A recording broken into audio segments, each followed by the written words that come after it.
દરિયાના માર્ગે ગુજરાતમાં દારૂ ઘુસાડવાના રેકેટનો થયો પર્દાફાશ.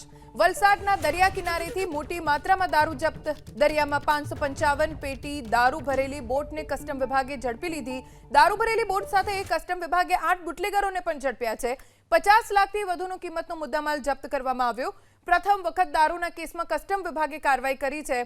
કસ્ટમ વિભાગની આ કાર્યવાહીના કારણે બુટલેગરોમાં ફફડાટ ફેલાયો છે. દારૂ ભરેલી બોટ સાથે કસ્ટમ વિભાગે 8 બુટલેગરો ઝડપ્યા છે. સાથે 555 દારૂની બોટલ ઝડપી પાડવામાં આવી છે. વલસાડના દરિયા કિનારેથી દારૂની આ પેટીઓ જપ્ત કરવામાં આવી છે. જો કે આ આટલી મોટી પ્રમાણમાં દારૂનો જથ્થો આવ્યો ક્યાંથી અને ક્યાં લઈ જવાઈ રહ્યો હતો તેને લઈને હવે તપાસ શરૂ કરવામાં આવી છે. દરિયાના માર્ગે ગુજરાતમાં દારૂ ઘુસાડવાના રેકેટનો થયો પર્દાફાશ. વલસાડના દરિયા કિનારેથી મોટી માત્રામાં દારૂ જપ્ત. દરિયામાં 555 પેટી દારૂ ભરેલી બોટને કસ્ટમ વિભાગે ઝડપી લીધી.